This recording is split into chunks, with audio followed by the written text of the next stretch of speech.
Përshëndetje miq, uroj të jeni mirë dhe mirë se erdhët në kanalin tim. Për të gjithë ju që më dëgjoni për herë të parë, unë jam Andalina nga sofra ime dhe çdo ditë ndaj me ju receta të thjeshta të shpejta të cilat i përgatis për familjen time, kështu ju jap një ide për vaktin e radhës.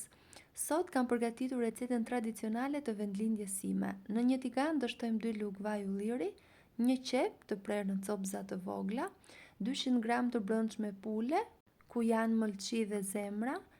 Kjo recet përgatitet edhe me të brëndshme viçi dhe qingji, pra çfarë t'ju gjendet, është e shëndetshme dhe mjaft e shijshme.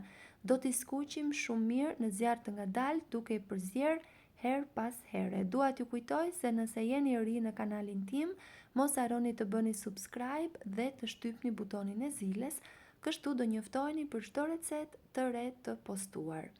Ndërkohë do të na nevojitet edhe një gotë oriz. Orizin e pastrojmë, e lajmë shumë mirë. Unë gjithmonë e laj orizin para, nuk e di edhe ju veproni kështu. E shtojmë në tigan ku skuqëm qepën me të brëndshmet e pulës dhe do vazhdojmë skuqen edhe për pak minuta derisa orizi të marrë pak ngjyrë të artë.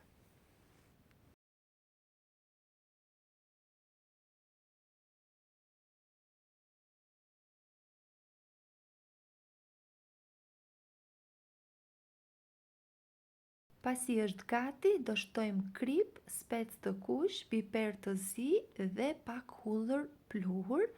Masën do ta përziejmë shumë mirë dhe do ta vendosim në tavën e pjekjes.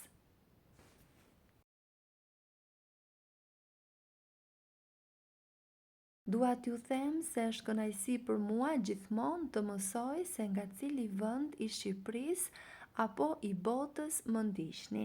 Nëse dëshironi, mund të ma shkruani në koment.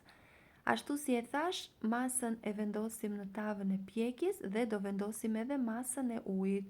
Uji është gjithmonë në varësi të orizit. Orizi që unë kam përdorur kërkon në raportin 1:2. Pra, e njëjta gotë, unë kam shtuar nga 1 gotë oriz, 2 gota ujë. E përziejmë mirë në mënyrë që masa të jetë njësoj në të gjithë sipërfaqen dhe e pjekim në 200 gradë derisa të jetë gati. Është një recetë shumë e shpejtë, siç e pat, e thjeshtë në përgatitje dhe është shumë e shijshme. Ashtu si e thoshte edhe gjyshja ime, është edhe bukë edhe gjellë. Ju a sugjeroj ta provoni pasi jam e bindur që nuk do të zhgënjeheni. Dhe nëse ju pëlqeu kjo recetë, për të më mbështetur, mos dilni pa bërë like dhe pa lënë përshtypjen tuaj në koment. Unë ju falenderoj dhe bashkë do dëgjohemi në recetën e radhës.